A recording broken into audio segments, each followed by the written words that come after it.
कौवे और उल्लू का वैर।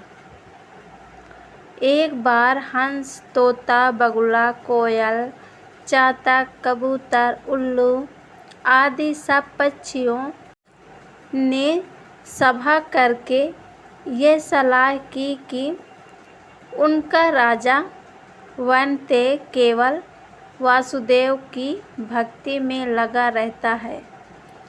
व्याधियों से उनकी रक्षा का कोई उपाय नहीं करता, इसलिए पक्षियों का कोई अन्य राजा चुन लिया जाए।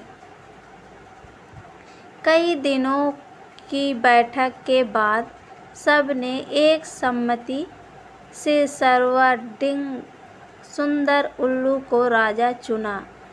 अभिषेक की तैयारियां होने लगी। विविध तीर्थों से पवित्र जल मंगाया गया, सिंहासन पर रत्न जड़े गए, स्वर्ण घट भरे गए, मंगल पाठ शुरू हो गए। ब्राह्मणों ने वेद पाठ शुरू कर दिया। नर्तकियों ने नृत्य की तैयारी कर ली। उल्लू का राज सिंहासन पर बैठने ही वाले थे कि कहीं से एक कौवा आ गया।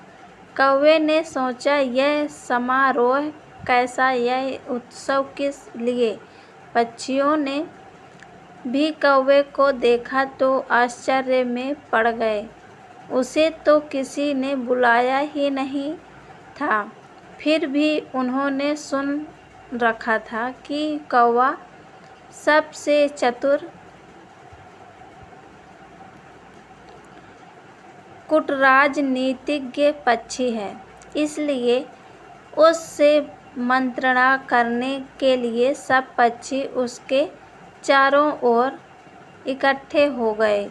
उल्लू राज के राज्याभिषेक की बात सुनकर कौवे ने हंसते हुए कहा, ये चुनाव ठीक नहीं हुआ।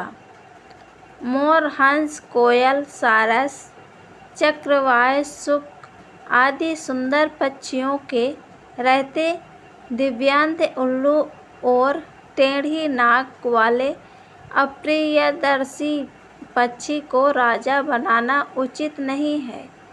वह स्वभाव से ही रौद्र है और कटुभाषी है। फिर अभी तो वनदेव राजा बैठा है। एक राजा के रहते दूसरे को राज्य देना विनाशक है। पृथ्वी पर एक ही सूर्य होता है, वही अपनी आभा से सारे संसार को प्रकाशित कर देता है। एक से अधिक सूर्य होने पर प्रलय हो जाती है। प्रलय में बहुत से सूर्य निकल जाते हैं, उनसे संसार में विपत्ति ही आती है, कल्याण नहीं होता। राजा एक ही होता है, उसके नाम कीर्तन से ही काम बन जाते हैं। यदि तुम उल्लू जैसे नीच, आलसी, कायर, व्यसनी और पीठ पीछे कटुभाषी पक्षी को राजा बनाओगे तो नष्ट हो जाओगे। कौवे की बात सुनकर सब पक्षी उल्लू को राजमुकुट पहनाए बिना चले गए। केवल अभिषेक की प्रतीक्षा करता हुआ उल्लू, उसकी मित्र कृकालिका और कौवा रह गए। उल्लू ने पूछा, मेरा अभिषेक क्यों नहीं हुआ? कृकालिका ने कहा, मित्र, एक कौवे ने आकर रंग में भंग कर दिया। शेष सब पक्षी उड़कर चले गए हैं, केवल वह कौवा ही यहाँ बैठा है। तब उल्लू ने कौवे से कहा, दुष्ट कौवे, मैंने तेरा क्या बिगाड़ा था जो तूने मेरे कार्य में विघ्न डाल दिया? आज से मेरा तेरा वंश परंपरागत वैर रहेगा। यह कहकर उल्लू वहाँ से चला गया। कौवा बहुत चिंतित हुआ, वहीं बैठा रहा। उसने सोचा, मैंने अकारण ही उल्लू से वैर मोल ले लिया।